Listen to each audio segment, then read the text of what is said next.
नमस्कार मेरे प्रिय साथियों, आप सभी का मेरे इस YouTube चैनल पे मैं नीलेश शर्मा आप सबका हार्दिक स्वागत करता हूँ, अभिनंदन करता हूँ।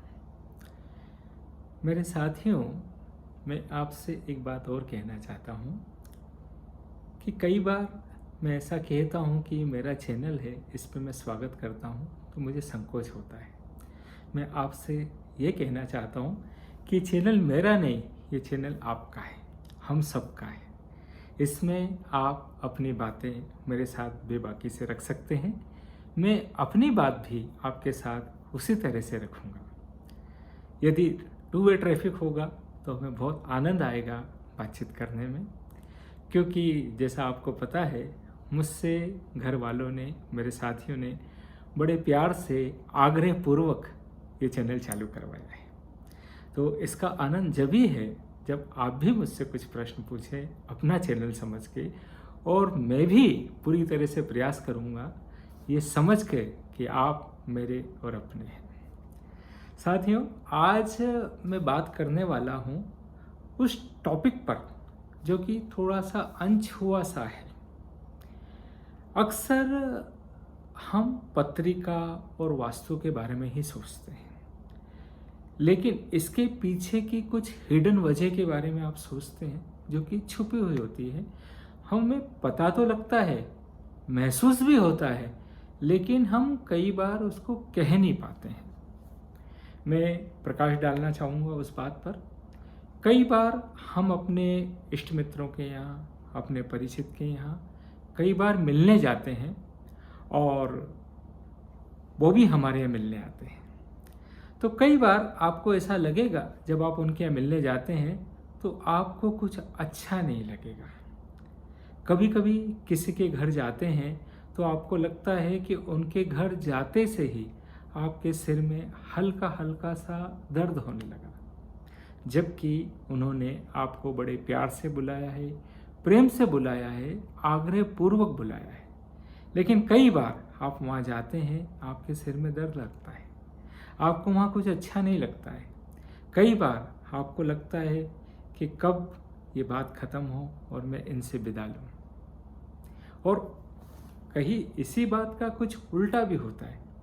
कभी किसी के घर जाते हैं, आपको बहुत अच्छा लगता है, आपका समय वहाँ आधे घंटे के लिए जाते हैं, लेकिन कब 3 घंटे 4 घंटे बीते जाते हैं आपको खबर भी नहीं लगती। और फिर भी ऐसा लगता है कि वक्त थम सा गया है, आप बातचीत और चलाते जाएं, हंसी से मजाक से कैसे वक्त गुजर जाता है पता नहीं चलता है। लेकिन कभी आप ये सोचते हैं कि इस बात की वजह क्या है? कभी आपने ऐसा सोचा, ऐसा जानने का प्रयास किया कि ऐसा क्यों होता है? अच्छा, ये बात घर पर ही लागू नहीं होती है। अक्सर मैं अपना भी आपको उदाहरण दूं, कई बार काम के सिलसिले में मुझे मेरे साथी लोग किसी होटल में, किसी रिसोर्ट में रुकवाते हैं। ये चीज़ वहाँ भी लागू होती है। कई बार किसी होटल में आपको इतना अच्छा लगेगा कि आप बार बार उसी होटल में ठहरना चाहोगे और पर्टिकुलर उसी रूम में ठहरना चाहोगे। और कई बार किसी रिसोर्ट में, किसी होटल में आपको ऐसा लगेगा कि यार अब दूसरी बार मैं यहाँ पर नहीं आऊँगा। अच्छा, आप बारीकी से गौर करें, क्योंकि मैं बड़ा बारीकी से हर चीज़ को ऑब्जर्व करता हूँ। ये चीज़ किसी रेस्टोरेंट और होटल की भी है। आप बारीकी से गौर करिएगा, यदि आप कहीं भोजन करने जाते हैं, अपने साथी के साथ डेट पर जाते हैं, किसी होटल में जाकर आप वहाँ पर कुछ खाते हैं, आपको बहुत अच्छा लगता है, आपको ऐसा लगता है यहाँ से कुछ खाया तो मेरा दिन बन गया। और कहीं आपको ऐसा लगता है कि वहाँ से कुछ खा के आए, आपका दिन बेकार। आप अपने वर्क पर गए, वहाँ किसी से बहस हो गई, आपका काम बेकार। आप घर आ गए, घर वालों से विवाद हुआ, आपका वातावरण बेकार। यानी कि सब कुछ डिस्टर्ब सा लगता है। ऐसा क्यों होता है? ऐसा होता है वहाँ के वाइब्रेशन से, उन लोगों के स्वभाव से, उन लोगों की नीयत से कि वो आपसे ऊपरी तौर पे मिलना चाहते हैं या दिल से मिलना चाहते हैं। लेकिन ऐसा मत समझिएगा कि इसमें उनका कसूर है, इसमें उनका भी कोई कसूर नहीं होता है। हकीकत में इसके पीछे कुछ इसकी हिडन वजह होती है, जिसको मैं आज आपके सामने शेयर करने वाला हूँ, आपको बताने वाला हूँ।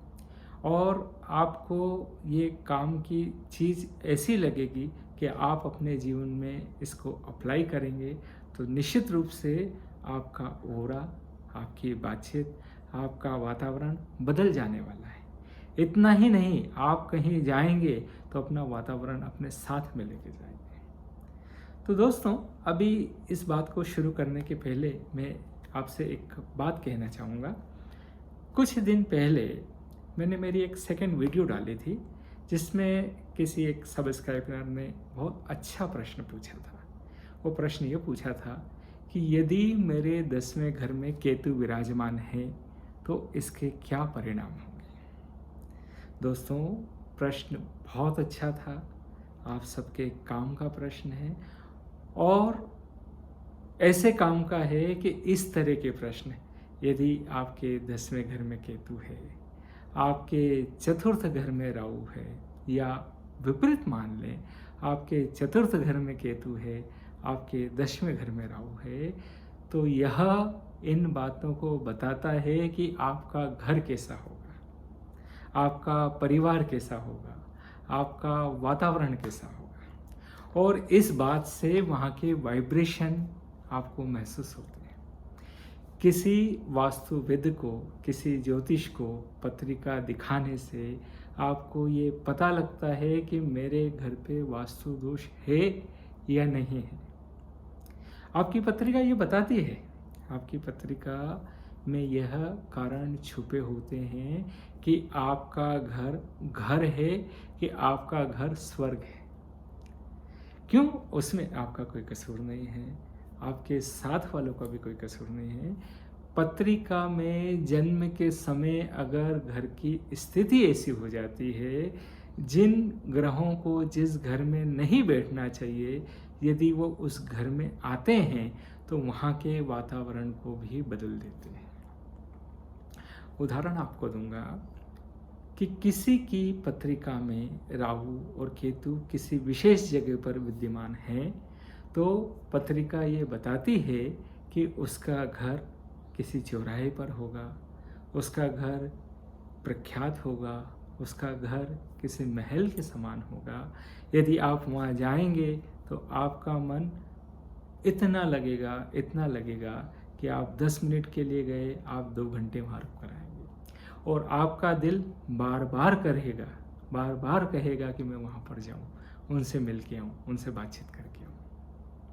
वहीं अगर आपकी पत्रिका में वो ग्रह विपरीत स्थिति के बैठे हुए हैं, तो हो सकता है कि आपके घर में निगेटिविटी हो, आपके घर के वातावरण नेगेटिव हो, उस घर में अच्छी एनर्जी ना हो, या घर के आसपास किसी बरगद का पेड़ हो सकता है, किसी पीपल का पेड़ हो सकता है। इतना ही नहीं, उसमें सर्प का वास भी हो सकता है। इसमें कोई बुराई नहीं है, पेड़ अपनी जगह है, उसके अंदर सर्प अपनी जगह पे रहता है, लेकिन चूंकि हम उसके साथ कंफर्टेबल रहने की स्थिति में नहीं है, नतीजा वहाँ भय का वातावरण होगा, वहाँ कई बार हमें अशांति प्रतीत होगी। पत्रिका यह भी बताती है कि आपके घर के आसपास कोई मंदिर हो सकता है, मंदिर का शिखर हो सकता है, उसके शिखर की परछाई आपके घर आ सकती है। इतना ही नहीं, इन राहु और केतु की पोजीशन यह बताती है कि उस घर में गड़ा हुआ धन है, या उस घर के अंदर प्रेत पीड़ा के योग है। पत्रिका यह हमें बताती है कि वहाँ किसी के शरीर में कोई व्याधि तो नहीं, किसी के शरीर में कोई एनर्जी तो नहीं। अगर वो एनर्जी है तो किस प्रकार की है? उस घर की सुख समृद्धि के लिए वो फायदेकारक है कि वह उस घर की समृद्धि के लिए नुकसानदायक है? एनर्जी तो एनर्जी है। तो दोस्तों, आपको कहने का तात्पर्य मेरा ये है कि पत्रिका और वास्तु ये दोनों बहुत विशेष चीज़ होती है। मेरा प्रयास रहेगा कि मैं अगला वीडियो में कुछ दिलचस्प जानकारी आपको वास्तु और ज्योतिष से संबंधित दूँ और आप उस बात का निर्णय ले पाएँ कि मेरे जीवन में किस चीज़ को सुधारने से, किस चीज़ को सही करने से मेरी दिशा, मेरी दशा बदल सकती है।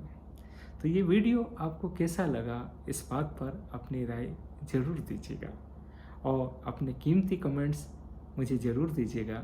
मुझे हमेशा उसका इंतज़ार रहेगा। ये बात अलग है कि मेरे दूसरे वीडियो पे आपके प्रश्न तो बहुत अच्छे आए, लेकिन उतना प्यार नहीं मिल पाया जितना पहली वीडियो में मिला। हो सकता है इसका कारण वीकेंड भी रहा हो, लेकिन हम आपके साथ हमेशा हैं, हमेशा बने रहेंगे और नए नए विषय पे आपसे हमेशा चर्चा करेंगे। मुझे काफ़ी प्रसन्नता मिलती है और आपका इंतज़ार रहेगा। तब तक आपसे विदा लेता हूँ, आपका नीलेश शर्मा।